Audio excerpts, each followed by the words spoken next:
सलोनी नावाची एक छोटी मुलगी होती. तिच्या बागेत एक मोठा पिवळाधम्मक भोपळा उगवला होता. सलोनीने आनंदाने तो घरात आणला आणि तिच्या आई वडिलांना दाखवला. आईने ठरवलं की त्या भोपळ्याची भाजी करायची. पण सलोनीला वाईट वाटलं कारण तिला तो भोपळा खूप आवडला होता.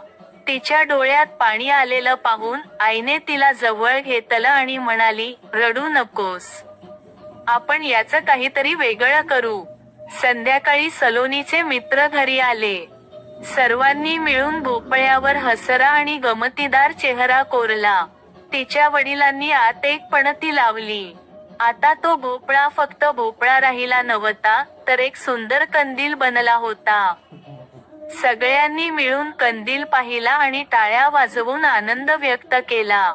त्या रात्री तो कंदील त्यांच्या घराला वेगळीच शोभा देत होता. सलोनी आणि तिचे मित्र खूप खुश झाले.